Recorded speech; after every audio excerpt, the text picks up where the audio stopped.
Normal cricket খেলছে না। আমাদের যে ব্যাটসম্যানদের ব্যাটিং দেখে আমার কাছে মনে হচ্ছে যে আপনার নরমাল যে ক্রিকেটটা হয় না, যেটা আমরা ঢাকা লিগে খেলি বা এখানে খেলি, সেটা কিন্তু খেলছে না। বড় বড় যারা প্লেয়ার আছে দেখেন, ওরা ম্যাক্সিমাম ম্যাচে পারফর্ম করে, যে জিনিসটা আমরা এখন করতে পারছি না। আমাদের ধারাবাহিকতার খুবই অভাব। এই জিনিস থেকে আমাদেরকে বের হয়ে আসতেই হবে।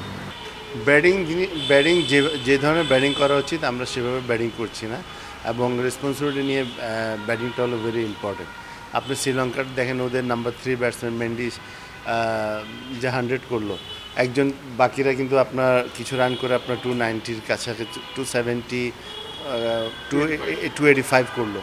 সো আপনাকে মানে লং ইনিংস খেলতেই হবে। আপনার আর্লি 1, 2, 3, 4 এই 4টা ব্যাটসম্যান থেকে যদি একজন যদি আপনার লম্বা ইনিংস খেলে, তাহলে টিম কিন্তু আপনার রান করবে। সো নর্মাল ক্রিকেট খেলছে না। আমাদের যে ব্যাটসম্যানদের ব্যাটিং দেখে আমার কাছে মনে হচ্ছে যে আপনার নর্মাল যে ক্রিকেটটা হয় না, যেটা আমরা ঢাকা লিগে খেলি বা এখানে খেলি, সেটা কিন্তু খেলছে না। হয়তো ওভার কসাস আপনার মেন্টালি তার কাছে মানে মেন্টালি আমার কাছে মনে হচ্ছে না দে আর ফিট। হয়তো বা অনেক প্রেশার নিয়ে নিচ্ছে, এবং কিছু অ্যাটিটিউডও আছে যেগুলো মনে করেন যে আপনার টিমের মধ্যে এফেক্ট করে, যে আপনার কেউ রান আউট হয়ে এমন অ্যাটিটিউড করছে যেটা, তো এখানে কিন্তু আপনার কেউ বেস্ট প্লেয়ার না, সবাই যারা খেলে সবাই কিন্তু ইম্পর্টেন্ট প্লেয়ার। সো এইসব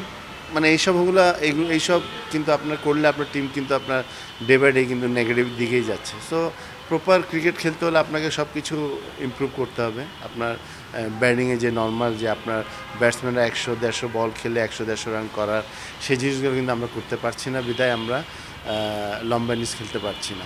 All time Roma. Taste it, love it. আমরা আগে ব্যাটিং করলাম, সেকেন্ড ম্যাচটা জাস্ট নর্মাল ক্রিকেট খেলেছে। আপনার 50 ওভার ব্যাটিং করলাম, আমাদের রান আপনার 246-এর মতো হয়েছে। সো নর্মাল ক্রিকেট তো আমরা খেলতে পারছি না। আর এই লেভেলে এসে যদি এই সমস্যাগুলো হয়, তাহলে তো আপনি অনেক পিছিয়ে যাবেন।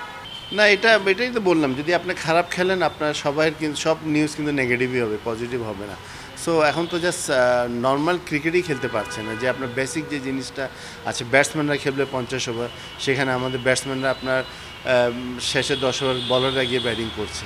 সো এখানে তো আপনি যে রান করার কথা সে রান করতে পারবেন না। তো এগুলো হলো ভেরি নর্মাল বেসিক ব্যাটসম্যানদের জন্য। এই জিনিসটা মানে আপনাকে করতে হবে। এই ভুলগুলো কিন্তু আপনি অন্য দলগুলো যারা খেলে, ওদের কাছে কিন্তু এগুলো পাবেন না।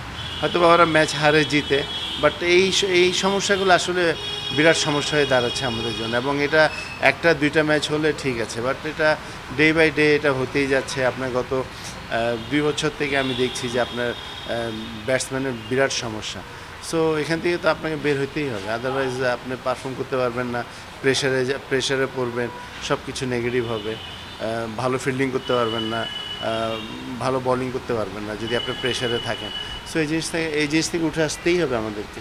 না না না ডেফিনেটলি আপনি যদি পারফর্ম না করেন, তাহলে তো আপনার এফেক্ট পড়বেই। এটা এখন না হোক, পরে হোক। কারণ আপনার একটা দেশে কিন্তু আইকন ইজ ভেরি ইম্পর্টেন্ট। ফুটবলে হামজা আসছে, ফুটবলে কিন্তু অনেকটা আগের তুলনায় কিন্তু অনেক মানে পপুলারিটি বেড়েছে, আপনার ইন্টারেস্ট বেড়েছে পাবলিকদের। যেমন আমার বাসায় আমার মেয়েও গেছে খেলা দেখতে। সো এই ধরনের কিন্তু আইকন ভেরি ইম্পর্টেন্ট। আপনার ক্রিকেটেও যখন সাকিবরা ছিল, তামিম ছিল, মাশরাফি ছিল, মুশফিক ছিল, তখন কিন্তু আপনার আমাদেরও কিন্তু অনেক ইন্টারেস্ট, মানে সবার ইন্টারেস্ট বেড়েছে, টিমও ভালো পারফর্ম করছে। বাট এটা আপনার টিম যদি খারাপ করে, এটা এফেক্ট তো পড়বে। হ্যাঁ, কারণ আইকন তো হয় কি, মানুষরা কিন্তু খেলা দেখে, যাকে পছন্দ করে ওর খেলা দেখা, এবং সে যদি পারফর্ম না করে, তাহলে নিরাশ হয়ে যায়। আপনার consistency is very important for a icon player. যে বড় বড় যারা প্লেয়ার আছে দেখেন, ওরা ম্যাক্সিমাম ম্যাচে পারফর্ম করে, যে জিনিসটা আমরা এখন করতে পারছি না। আমাদের ধারাবাহিকতার খুবই অভাব। এই জিনিস থেকে আমাদেরকে বের হয়ে আসতেই হবে।